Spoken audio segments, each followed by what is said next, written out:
Welcome to all of you. तो आज इस वीडियो में बहुत ही एक हम सुंदर कंपाउंड स्टडी करने जा रहे हैं। This compound is known as crotonic acid. This black colour ball is carbon, this white colour ball is hydrogen, where is this red colour ball is oxygen. This carbon is sp3 hybridized, this one is sp2, this one is again sp2 and finally this carbon is also sp2 hybridized. अब आज के इस video में हमें ये देखना है कि इन क्रोटोनिक एसिड कौन कौन से हाइड्रोजन हाईली एसिडिक है. ओके, जैसे देखो this one is function group carboxylic acid. Carboxylic acid main function group, इसके adjacent carbon alpha, this one is beta, this one is gamma hydrogen.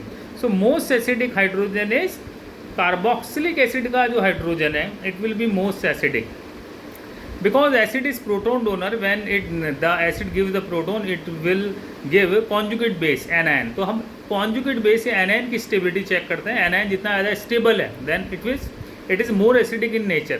So when the protonic acid releases H+, जब ये proton देगा ना then this oxygen gets the negative charge and we got the crotonate ion and it have two equivalent RS which is highly stable, that's why it is highly acidic in nature.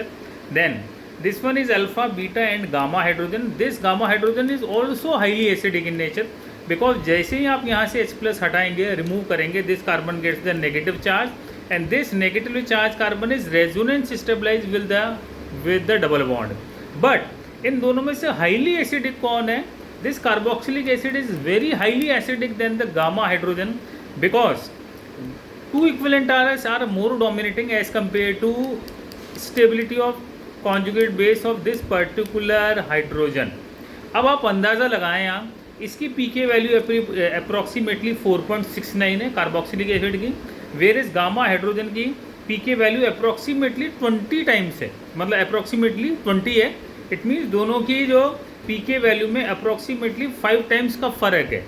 Okay, it means it will be a very highly acidic in nature and this alpha and beta carbon is also highly acidic because यहाँ से जब आप H+ हटाएंगे then carbon gets the negative charge और double bond वाले carbon पे negative charge, it will make its stable.